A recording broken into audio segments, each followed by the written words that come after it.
Hello student, आप सबका स्वागत है फिर से एक नए वीडियो में। तो इस वीडियो में हम बात करने वाले हैं आपके राजस्थान बोर्ड के 10th क्लास के पेपर के बारे में, जो आपका यहाँ पे मैथ का अर्धवार्षिक परीक्षा का पेपर कल होने वाला है। तो पूरा का पूरा पेपर आपको बताया जाएगा इस वीडियो में।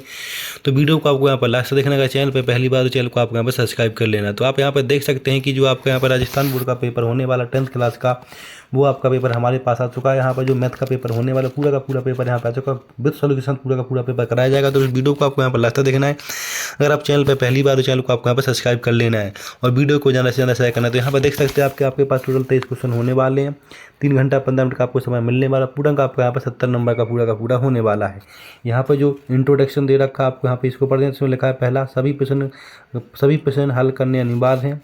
जिन प्रश्नों के आंतरिक खंड है उन सभी के उत्तर एक साथ ही लिखने हैं। तो इस तरह से आपको पूरे के पूरे एक निर्देश यहाँ पे पढ़ने, जो निर्देश लेकिन सारे के सारे निर्देशों को आपको अच्छे से पढ़ लेना है। और तो 10th क्लास की तैयार हो जाइए, आपका ये वीडियो आपके पास आने वाला है। तो इस वीडियो को आपको ज़्यादा से ज़्यादा देखना है और वीडियो को ज़्यादा से ज़्यादा शेयर करना है। और पेपर देने से इस वीडियो को एक दो बार जरूर देख लीजिएगा, जिससे आपके पास अच्छे से अच्छे कॉन्टेस्ट अच्छे से अच्छे क्वेश्चन आपके पास पूरे के पूरे याद हो जाएंगे। तो हम यहाँ पे करने वाले हैं आपके सेक्शन 1 की, जो सेक्शन ए स्टार्ट होने वाला है, उसमें क्या क्या पूछा गया उसकी की सारी बात हम इस वीडियो में करने वाले हैं। तो यहाँ पे हम आपके सेक्शन ए की मतलब खंड आ की बात करने वाले हैं कि खंड आ में क्या पूछा। खंड आ में आपसे पूछा गया पहला क्वेश्चन कि निम्न बहुविकल्पी प्रश्नों में से सही विकल्प का चयन कर उत्तर पुस्तिका में लिखें। तो एक नंबर के सारे प्रश्न होने वाले हैं, यहाँ पे आप देख सकते हैं। तो इसमें जो पहला प्रश्न पूछा गया उसको आप देख सकते हैं। तो उसमें पहला प्रश्न जो पूछा गया आपसे वो आपको यहाँ देख लेना है। तो पहला प्रश्न पूछा गया आपसे कि 2 अंकों की सबसे छोटी अवध संख्या क्या है। तो यहाँ पे इंग्लिश वाले भी पढ़ सकते हैं, इंग्लिश हिंदी दोनों में प्रश्न मिलने वाला है। तो write them in this answer book, अपनी आंसर बुक में इसको लिख देना है, इंग्लिश वाले। तो पहला प्रश्न पूछा गया कि 2 अंकों की सबसे छोटी अभाज्य संख्या कौन सी है। 2 अंकों की सबसे छोटी अभाज्य संख्या आपकी 11 आ जाएगी। मतलब ए ऑप्शन ए, या ऑप्शन बी, या फिर ऑप्शन सी, या फिर ऑप्शन डी। तो इन चारों में से क्या ऑप्शन आ जाएगा। तो यहाँ पे आपका आंसर आ जाएगा ऑप्शन सी, 11 आ जाएगा। ठीक है, 11 एक अभाज्य संख्या 2 अंकों की। 2 अंकों की सबसे छोटी अभाज्य संख्या, ठीक है। ये आपको यहाँ देखने क्वेश्चन में 11 क्या 11 आ जाएगा। ठीक है, इसके बाद हम बात करने वाले आपकी यहाँ पे पॉइंट नंबर क्वेश्चन नंबर दूसरे, इसमें बहुपद दे रखा है ABC के, यहाँ पे मान पूछे हैं।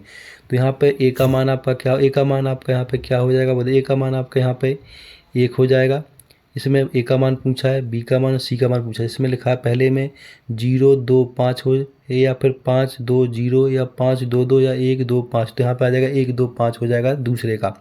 प्रश्न नंबर 30 में पूछा गया यदि द्विघात बहुपद ax² bx है प्लस c के शून्यक वे डी हो तो इसका मान क्या है। यहाँ पे इसके दोनों के मान बताने, आपको क्या मान होने वाले, इन दोनों के मानों को आपको यहाँ पर देख लेना है।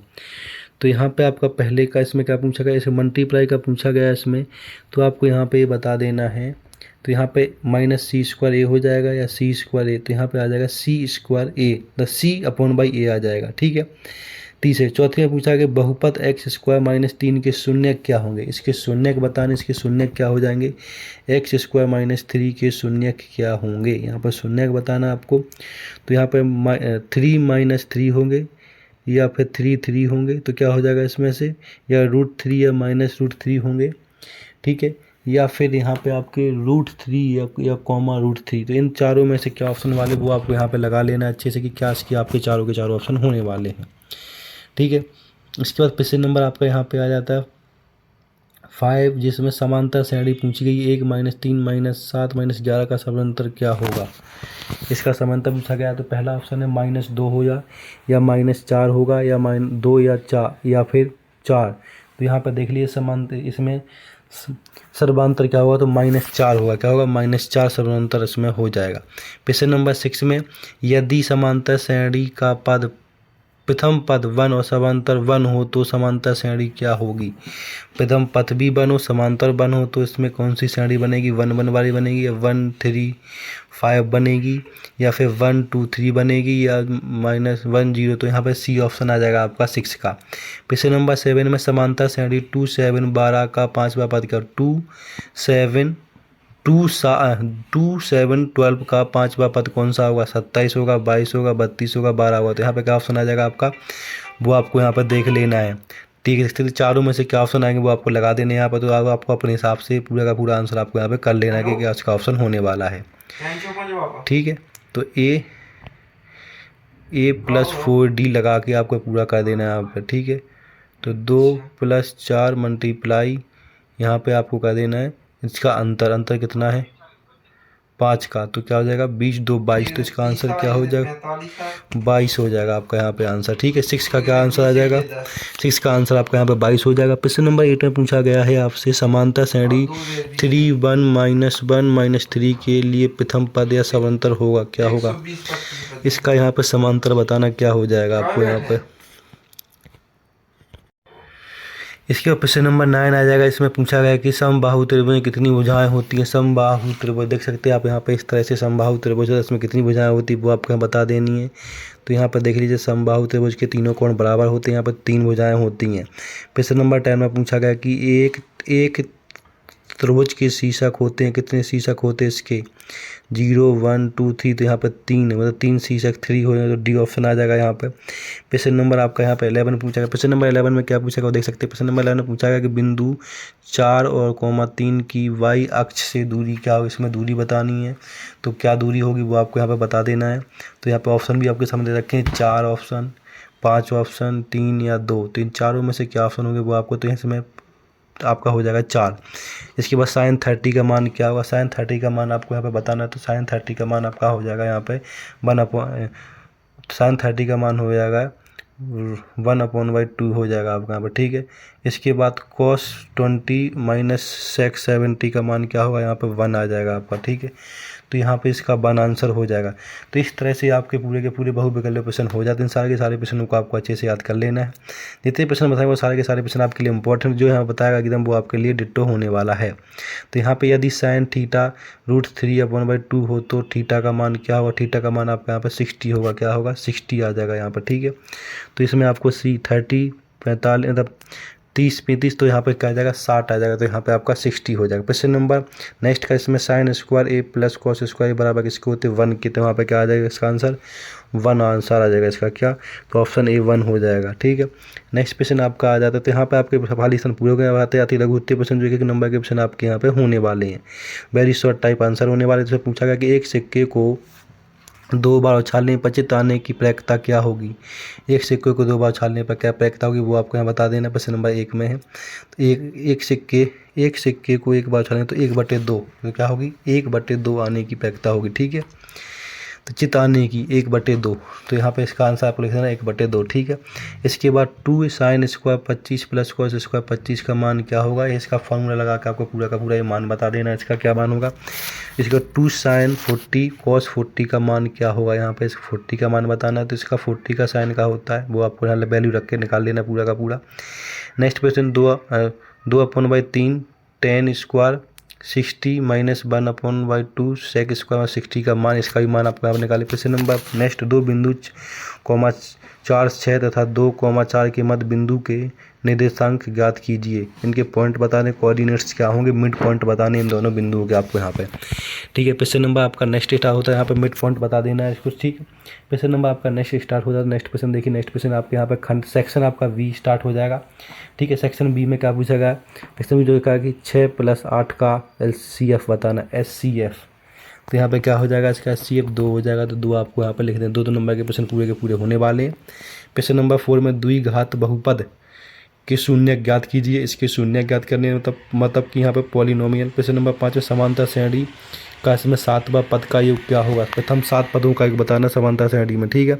प्रश्न नंबर 6 में पूछा गया आपकी कि समांतर श्रेणी का कौन सा पद 33 होगा, मतलब 33 में कौन सा पद होगा वो बता देना आपको यहाँ पर। 33 में कौन सा पद होगा वो पद का नाम बताना आपको यहाँ पर 6 वाले में, ठीक है। प्रश्न नंबर यहाँ पर 7 आता है। 7 में पूछा गया है कि 4 सेंटीमीटर त्रिज्या का वृत्त खींचकर इसकी परिधि के किसी बिंदु पर स्पर्श रेखा कीजिए। स्पर्श रेखा करनी यहाँ पे परिधि के, ठीक है, एक वृत्त खींचकर, ठीक है, 4 सेंटीमीटर की। प्रश्न नंबर 7 में। प्रश्न नंबर 8 देखिए।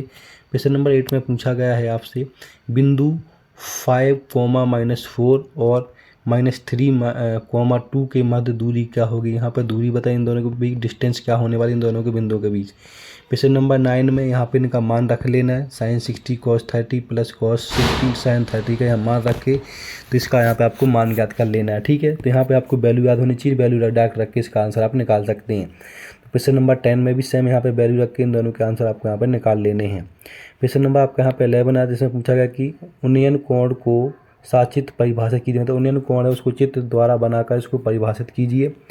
ठीक है। क्वेश्चन नंबर 11 में, क्वेश्चन नंबर 12 में अब अवनमन कोण को मतलब इसकी साचित्र बनाइए और परिभाषा बताइए। यदि tan a बराबर 3/4 हो तो sin a का मान ज्ञात कीजिए। यहाँ पर sin a का मान बताना है आपको। ठीक है। क्वेश्चन नंबर 14, एक पासे को एक बार फेंका जाता है तो एक विषम संख्या प्राप्त करने की प्रक्रिया क्या होगी, यहाँ पर प्रक्रिया बता देनी है आपको। क्वेश्चन नंबर 15 में निम्न बारंबारता बटन का माध्यम क्या, मतलब इसमें मीन ज्ञात करना है। ये इस तरह का दे रखा है। इसमें find the median of the following frequency distribution.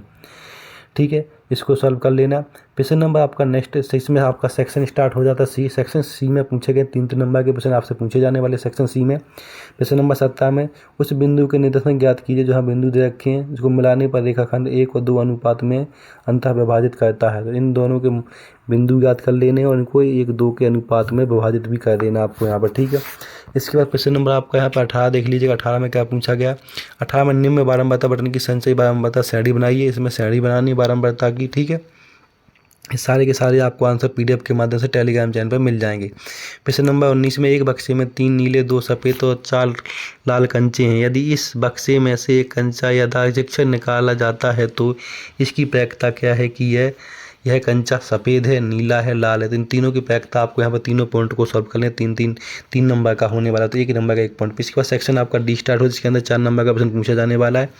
तो क्वेश्चन नंबर आप इसमें देखेंगे, इसमें 2 प्रश्न दिए जाएंगे। तो इसमें आंधी आने से एक पेड़ टूट जाता है और टूटा हुआ भरा इस मुड़ जाता है। पेड़ का शिखर जमीन को छूने लगता है और इसके साथ 45 डिग्री का कोण बनता है। पेड़ के बाद बिंदु की दूसरी जहाँ पेड़ का शिखर जमीन को छूता है 8 मीटर है, तो टूटने से पूर्व पेड़ की ऊंचाई ज्ञात कीजिए। तो इसमें दो प्रश्न दिए जाएंगे। इन दोनों प्रश्नों से कोई एक प्रश्न आपको यहाँ पे कर लेना है।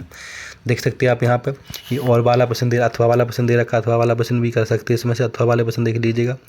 इन दोनों में से कोई एक प्रश्न आपको यहाँ पे कर लेना है। तो इसमें भूमि से 60 मीटर की ऊंचाई पर एक पतंग उड़ रही है। पतंग में लगी डोरी को अस्थायी रूप से भूमि के एक बिंदु से बांध दिया जाता है और भूमि के साथ डोरी का झुकाव 60 डिग्री है। यह मानकर कि डोरी में कोई ढील नहीं है। डोरी की लंबाई ज्ञात कीजिए।